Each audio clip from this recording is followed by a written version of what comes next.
말씀 듣는 모든 분들에게 함께 하시기를 주님의 이름으로 축원합니다. 우리가 많이 우려했지만은 이스라엘과 이란의 전쟁이 시작된 지 한 주 만에 드디어 미국까지 참전하게 되었습니다. 다 아시다시피 이란의 핵시설 3곳을 어제 미국의 최신형 폭격기들이 가서 집중 폭격을 했는데, 이제 할 수 없이 이란이 미국을 상대로 전쟁을 선포하고 전쟁 국면에 들어서게 되었습니다. 그 트럼프 대통령 주변에 전쟁을 하게 되면 이게 이라크를 점령했다가 3-4만 명의 젊은 군인들이 가서 그 땅을 점령하고 관리하더라고 많이 죽게 된 그 일을 또 반복하게 된다. 그리고 나라의 대부분이 거기에 이제 국력이 소모되면서 지금 미중 전쟁도 힘든데 이 중동 전쟁까지 우리가 직접 뛰어들면 안 된다고 주변에 있는 참모들이 많이 권했다고 해요. 그래도 이 원인을 해결하지만 안 된다고 판단이 됐는지 이제 이스라엘과 이란 전쟁이 아니고 미국과 이란의 전쟁이 되어버렸어요. 그래서 이제 앞으로 어떻게 진행될지는 잘 모르겠지만 상당히 많이 염려스럽다 그런 생각을 합니다. 지상작전까지 하게 되면 이제 테헤란에 미군이 들어가야 되는 상황이 될 수도 있고, 아니면 이 이라크하고 이란은 좀 달라요. 이라크는 인구가 한 3천만 조금 넘는데 이란은 거의 1억 정도 됩니다. 그리고 이라크나 뭐 다른 나라는 아랍 민족이지만 이란은 페르시아 사람들이에요. 좀 달라요. 믿는 종교가 이슬람이라는 것만 같을 뿐이지. 그리고 이란은 굉장히 산악 지역입니다. 아프간하고 비슷해요. 점령하기가 굉장히 힘든 곳이고, 이라크는 평지가 가깝기 때문에 점령하는 게 어렵지 않지만 이란은 산악의 지역에다가 또 상당히 기술도 많이 발전되어 있는 나라입니다. 그래서 상당히 이제 공격하기가 매우 어려운 그런 나라인데, 어쨌든 전쟁이 이미 이제 벌어지고 말았어요. 그래서 앞으로 그냥 지상 작전까지 해서 점령하러 갈 건지, 아니면 너무 희생이 크니까 공중으로 폭격만 할 건지는 알 수 없지만, 얼만큼 미국이 참전할 것이냐에 따라서 많은 젊은이들이 또 전쟁터에 가게 될 수도 있고, 그래서 굉장히 불확실한 상황이 되어버렸어요. 그 나라의 지도자가 있죠. 시아파 지도자 하메네이라는 사람이 있죠. 이 이슬람은 순니파하고 시아파하고 나눠져 있어요. 막 서로 철천지 원수 같은 사람들인데도 그 하메네이라는 사람이 그 이란에는 일종의 기독교에서 교황 같은 역할을 하고 가까운 역할을 갖고 있는 사람입니다. 이 사람이 이제 미국과 함께 대항해서 결사항전하겠다 하는 걸 보니까 곳곳에 테러나 전쟁 같은 일들이 계속 생겨날 것 같고, 미국도 상당히 이제 어려운 일이 되지 않을까 그런 생각을 해봅니다. 실제로 미국의 정책은 뭐냐면 핵을 가지지 않는 나라와만 싸웁니다. 핵을 가지고 있는 나라하고 싸우면 정말 핵이 날아올 수 있기 때문에 그렇게는 안 하면 좀 위험하니까. 근데 핵을 거의 만들 것 같다 그런 나라는 꼭 가서 점령하는 경향이 있어서 40년 전에 북한이 거의 만들 뻔한 단계에 있을 때 그 연변을 폭격하려고 거의 준비가 다 됐었어요. 폭격을 하는 것으로 확실히 돼서 이제 명령만 내리면 최신형 폭격기들이 가서 북한을 전부 다 전국토를 하는 게 아니라 핵무기 시설을 완전히 없애버리려고 한 건데, 아무리 생각해도 이렇게 되면 중국도 참전하게 될 거고 자기네 앞마당까지 오면 안 되니까, 또 그렇게 되면 대한민국도 굉장히 많은 사람, 수십만에서 수백만 명의 인명 희생이 나게 되고, 이렇게 되면 회복 불가능한 상황이 되겠다 해서 포기한 겁니다. 그러다 보니까 북한이 그 사이에 다 만들었죠. 40년 동안 만들었으니까 또 거의 다 만든 거죠. 지금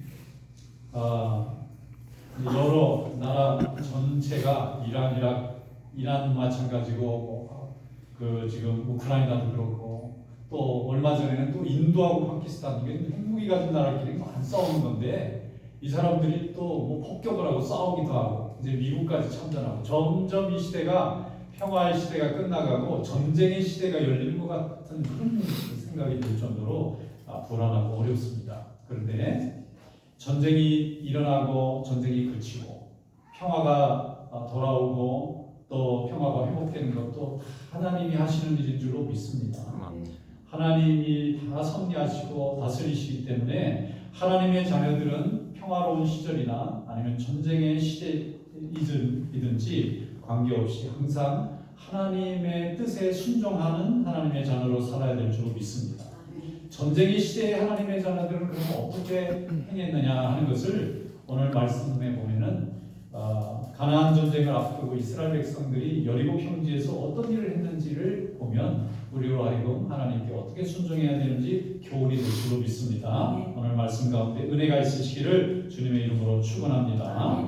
자, 오늘 하나님의 말씀 함께 읽어보겠습니다. 여호수아 5장 10절로 12절 말씀 한 절 함께 읽어보겠습니다.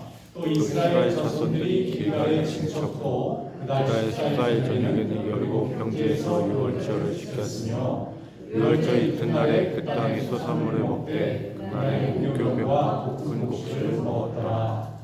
또 그 땅의 소산물을 먹은 다음 날에 만나가 그쳤으니 이스라엘 사람들이 다시는 만나를 얻지 못하였고 그의 가나안 땅의 소출을 먹었더라. 아멘. 자, 이스라엘 백성들이 40년 동안의 출애굽 이후 광야 생활을 한 후에 이제 요단강을 건너왔어요. 요단강 서쪽까지는 광야지만 요단강을 넘어오면 가나안 땅이 됩니다. 그리고 그 땅을 넘어오게 되면 제일 먼저 여리고 성을 만나게 돼요. 그리고 여리고 성 앞에 길갈과 여리고 큰 평지가 있어서 이스라엘 300만의 이 백성들이 진을 칠 수 있는 넓은 평지를 만납니다. 바로 이 평지에서 이스라엘 백성들이 이제 전쟁을 준비할 수밖에 없는 상황이 됐어요. 요단강을 넘어오기 전까지는 되돌아가든지 피할 수 있는 길이 있지만 요단강을 건너오면 이제 피할 수가 없습니다. 전쟁을 할 수밖에 없는 거예요. 다 몰살당하든지 아니면 전부 살아나든지. 전멸이냐 전승이냐는 갈림길에 서게 된 거예요. 이미 요단강을 넘어왔다는 것 자체가 그 땅에 원래 살고 있는 6나라에게는 전쟁과도 같은 메시지가 전해진 겁니다.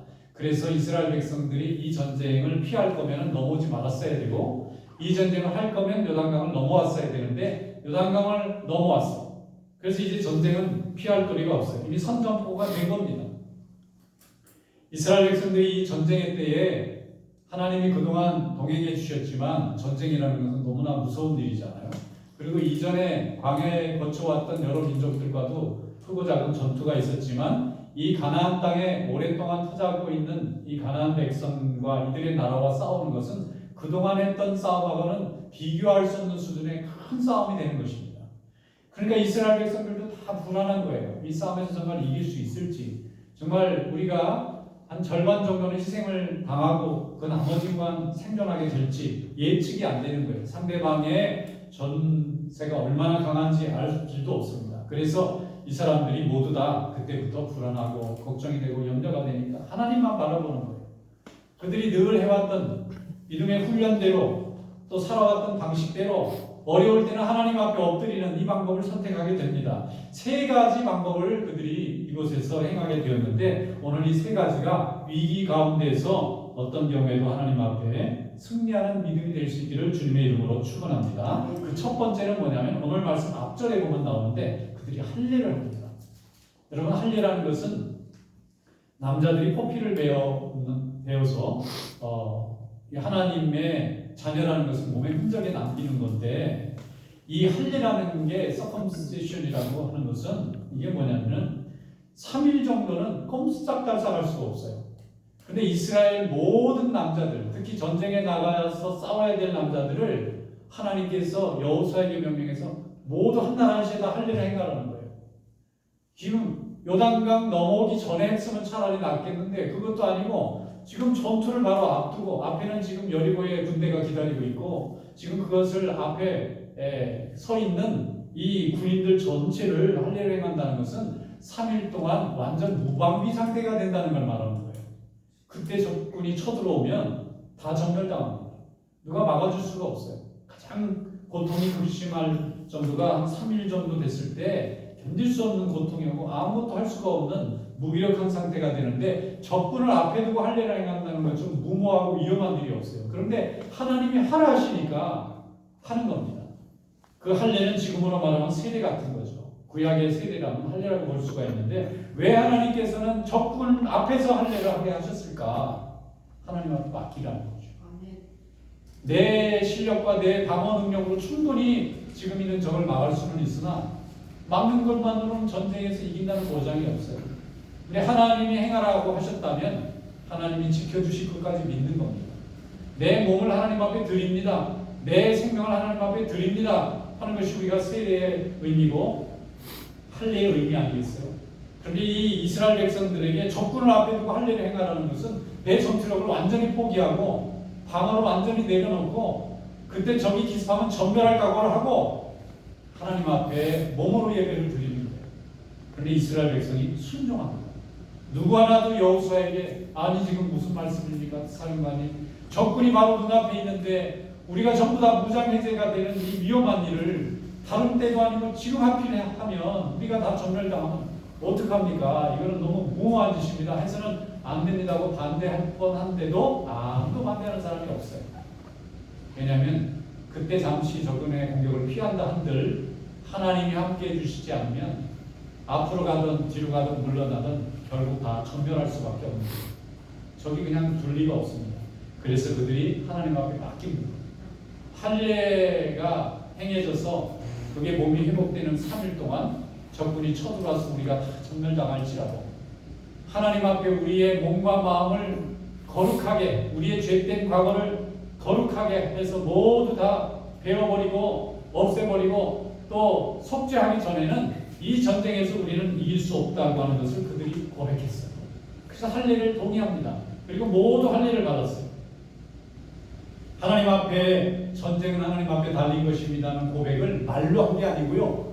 몸으로 선택으로 책임으로 행했어요. 온 이스라엘에 힘쓸 수 있는 남자들은 모두 할례를 행했습니다. 왜냐하면 할례를 출애굽할 때 할례를 행하고 40년 동안 광야에서 태어난 그 사람 자녀들은 할례를 행하지 않았다 그렇게 한 걸 보니까 할례를 행하지 않았던 것 같아요. 그런데 하나님이 여리고성 앞에서 할례를 다시 행하라. 하나님이 함께하는 전쟁이라는 것을 몸으로 흔적을 남기라는 거예요. 하나님께서 인벌브 하시는 이 전쟁에 우리가 하나님과 함께 이 가나안의 죄된 문명을 없애고 거룩한 문명을 세운다는 이 거룩한 전쟁인 것을 고백하라는 것입니다. 다 행했습니다. 그 다음에 두 번째 그들이 행한 것은 오늘 말씀에 나온 것처럼 유월절을 지켰습니다. 유월절은 영어로 패스오버라고. 패스오버가 건너뛴다는 말이거든요. 뭘 건너뛴다는 말일까요? 40년 전에 이스라엘 백성들이 출애굽할 때 430년 동안 종살이로 고통받을 때 하나님 모세를 보내서 건져내 주시잖아요. 10가지 재앙을 통해서 바로에게 나오게 만드시잖아요. 근데 그 마지막 재앙이 모든 애굽 땅에 있는 집에 장자가 죽는 무서운 징벌이었어요. 그런데 어린 양의 피로 집 앞에 어린 양의 피를 발라놓은 집은 죽음의 천사가 그 집에 들어와서 첫째 자식을 죽이지 않으시겠다고 할 때 이스라엘 백성들이 그 말씀을 듣고 어린 양을 잡아서 피로 자기 집 대문에 문에다가 발랐습니다. 그 집만 그 다음날 장자가 살아남았고 그 어린 양의 피를 바르지 않은 애굽의 모든 알지 못했던 모든 가족은 장자들이 다 죽어나가는 무서운 재앙이 내리게 되었어요. 그래서 이스라엘 백성들이 그날을 기념해서 유월절, 유월이라는 게 뛰어넘는다는 거예요. 유월절, 하나님의 구원을 감사해서 다 첫째 자식들이 죽어나갈 일인데 하나님이 건져주셔서 첫 자식이 살아났다는 걸 감사해서 유월절을 지키기 위해 된 겁니다. 그런데 하나님께서 여리고 전투를 앞에 놓고 다시 한번 유월절을 지키라고 명령하십니다. 유월절을 지키는 방법은 간단합니다. 누룩 없는 빵을 먹어야 되고요. 쓴나물을 먹는 거예요. 그건 무슨 뜻이냐면 음식이라는 것은 제대로 굽거나 요리를 해서 먹는 건데 유월절은 다음날 아침 급히 애굽을 빠져나와야 되기 때문에 음식을 준비하지 않은 상태에서 밀가루로 반죽을 해가지고 발효를 시켜서 빵을 만들어야 되는데 밀가루를 반죽인 상태로 그냥 떼먹는 거예요. 나물을 가지고 왔는데 나물을 무칠 여유가 없고 그냥 나무를 생나물로 대충 절여가지고 그냥 먹는 거예요. 맛없이. 급히 먹는 주먹밥 같이 먹으면서 하나님이 내일 우리를 해방시켜준다는 그날을 세월을 내내 기다렸다가 애굽을 일시에 탈출하는 그날을 다시 한번 체험해보는 것이 6월절이에요. 그런데 이게 지금 여리고 앞에서 그 체험을 40년 만에 또 다시 해보라는 거예요. 이스라엘 백성들이 아니 왜 우리에게는 지금 만나도 내리고 있고 이 가나안 땅에는 먹을 게 풍족한데 왜 갑자기 우리가 이렇게 불편한 음식을 먹고 불편한 잠자리를 자야 됩니까? 하고 불평하는 사람이 아무도 없어요. 왜냐하면 그날 하루 편안하게 지낸다 한들 하나님이 함께 해주시지 않으면 전멸할 수도 있는 지금 위험한 전쟁 구덩이에 와 있는 겁니다. 도망갈 수도 없어요. 도망간다 해서 산다는 보장도 없습니다. 하나님이 함께 해주셔서 그들 앞을 막고 있는 마귀의 경관지를 하나님이 다 하나님의 능력으로 물리쳐 주시지 않으면 이스라엘이 300만 아니라 3천만 명이라도 살 길이 없는 겁니다. 근데 이스라엘 백성들이 다 순종합니다. 6월절을 다 지킵니다. 온 가족이 다 지킵니다. 할례는 남자들만 받았다면 6월절은 온 가족, 아내도 부모도 자식도 그 집에 들어와 있는 개까지 다 같이 지켜야 되는 거예요. 할례는 전쟁터에 나갈 일꾼들, 하나님의 일을 힘으로 수행해야 될 사람이 받는 하나님의 역사라면 6월절은 그들을 보내고 마음 들이고 기다리는 온 가족들이 함께 하나님의 말씀에 순종하고 절기를 지키는 것입니다. 이스라엘 백성들은 위기 앞에서 차근차근 하나님을 기쁘시게 하는 일만 하고 있습니다. 사람을 기쁘게 하거나 적군을 물리치기 위해서 작전을 짜거나 계획을 하거나 다른 나라에 가서 힘을 빌려오는 것이 아니고 전쟁의 참 주인 되시고 인생의 참 주인 되신 하나님의 마음을 기쁘게 하기 위해서 하나님의 말씀을 순종하기 위해서 명령에 온 백성들이 일꾼도 순종하고 온 가족도 순종하고 민족이 다 순종하는 그런 일에 열심을 내고 있습니다. 여러분 이것이 우리가 위기 속에서 하나님의 자녀들이 하나님의 가정들이 하나님의 교회가 하나님을 믿는 민족이 따라야 할 하나님의 말씀인 줄 믿습니다. 세 번째는 그 이스라엘 백성들을 이끌고 가야 할 지도자에게 하나님이 개인적으로 소명을 주세요. 콜링합니다. 하나님이 만나세요. 오늘 여기 말씀에 보면은 여호수아가 여리고성 가까이에 조용히 이렇게 관측을 하러 가고 있었어요. 가까운 성에 어느 정도의 지금 방비가 상대방이 됐는지를 총사령관으로 알아야 되니까 가까이 가는데 아니 갑자기 길 앞에 큰 장수가 하나 서가지고 칼을 뽑은 채 서 있는 겁니다. 놀래가지고 여호수아가 놀래서 물어봤어요. 너는 적군이냐 아군이냐 정체를 밝혀라. 그러니까 그 사람이 칼을 들고 서서 말을 합니다. 자, 15절 말씀에 이렇게 돼 있어요. 여호와의 군대 대장이 여호수아에게 이르되 내 발에서 신을 벗으라. 내가 선 것은 거룩한 곳이라 하니 여호수아가 그대로 행하니라. 군대 장관의 모습을 하고 군대 대장의 모습을 하고 천사를 하나님이 보내주셨어요. 하나님께서 모세에게 떨기나무 가운데에서 40년 전에 소명을 주셨던 그것과 똑같은 장면을 이번엔 여호수아에게 개인적으로 소명을 주시는 거예요. 이 칼을 들고 서 있는 사령관의 모습으로 나타나셨어요. 그리고 나서 신을 벗으라는 거예요. 여러분 신이 뭐냐면 지금은 우리가 집에 신이 여러 개 있잖아요. 뭐 로컬리식도 있고 또 뭐 용도마다 다르고 다 좋은 신발을 신지만 그때는 신 하나로 평생 사는 시대고 그것도 노예는 신이 없어요. 주인이나 신을 신는 거지 노예들은 신을 못 신게 했습니다. 그런데 하나님께서 여호수아에게 그것도 이스라엘의 총사령관에게 너 신을 벗어라 그렇게 말씀하셨어요. 그런데 이 말씀을 똑같이 출애굽기에 보면 모세에게도 똑같이 내 신을 벗어라. 하나님 왜 그냥 말씀하시는데 왜 신을 벗으라고 하시나. 그리고 신이라는 것은 단순히 신이 아니고 자기가 가지고 있는 자기의 능력을 말합니다. 군대 사령관으로의 그 지위, 또 자기가 가지고 있는 지식, 자기가 가지고 있는 경험, 자기가 가지고 있는 힘, 이걸 벗으라는 겁니다. 신만 벗으라, 신발만 벗으라는 것이 아니고 하나님 앞에서는 내가 가지고 있는 실력을 다 내어놓으라는 거예요. 그래서 하나님 앞에 종의 모습으로 무릎을 꿇으라는 겁니다. 신을 벗으라고 하는 것은 그냥 신발 벗고 앉아있으라는 말이 아니고 신발을 포함해서 내가 가지고 있는 모든 칼도 내려놓고 무장도 내려놓고 내 실력도 다 내려놓고 하나님 앞에 순종해보라는 거예요. 그런데 그 말씀에 보면 그대로 행합니다. 그대로 행했어요. 여호수아가 나는 사령관인데 그렇게 못합니다 할 수도 있을 텐데 그렇게 하지 않았습니다. 왜냐하면 모세를 통해서 하나님이 어떻게 명령하시는지를 다 보았던 사람이니까 이제는 하나님이 이제는 내 차례구나, 나를 부르시는구나, 나를 사용하시는구나, 내 순종을 보는구나, 내 복종을 보는구나, 그 즉시 무릎을 꿇었습니다. 그때 하나님께서 여호수아에게 어떻게 여리고 성을 무너뜨릴 수 있는지 구체적인 작전과 전술을 알려주셨다고 믿습니다.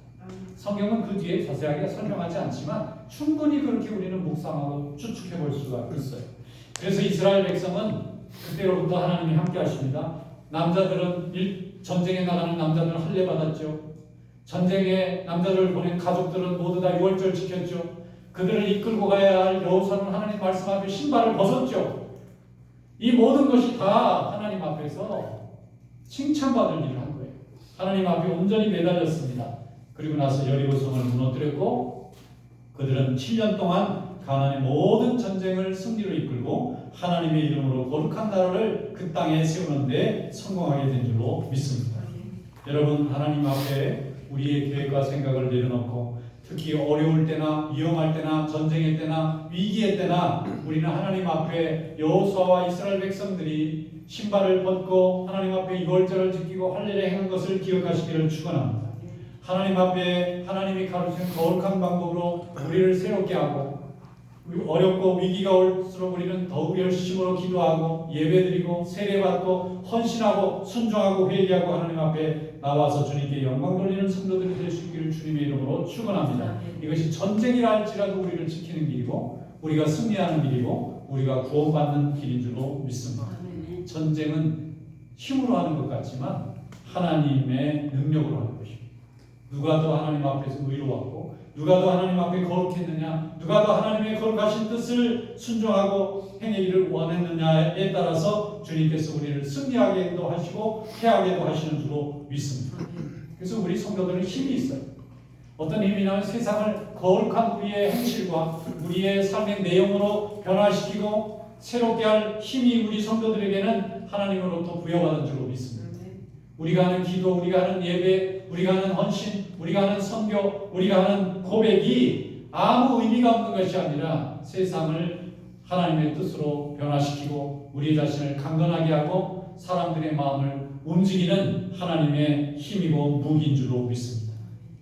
사도행전 21장에 보면 사도 바울이 4번에 걸쳐서 선교행을 다 마치고 예루살렘으로 돌아가서 선교 보고를 해요. 그런데 이 사도 바울이 유럽 전체를 다니면서 얼마나 많은 유대인들과 싸웠는지 유대인들이 사도 바울만 잡아 죽이려고 눈에 불을 켜고 쫓아다니는 거예요. 왜냐하면 예수의 복음을 전할 때마다 유대교에서 다 기독교로 오고 또 이교도들이 다 예수 믿으니까 이것이 질투나고 화가 나니까 가는 데마다 교회 가서 믿는 자들이 많아질수록 유대인들의 질투는 더 크게 달해지는 거예요. 그런데 그 사도 바울이 예루살렘에 온 겁니다. 지금 선교에 보고를 하기 위해서 예루살렘 교회에 와서 거기에 베드로에게 야고보에게 보고하러 왔어요.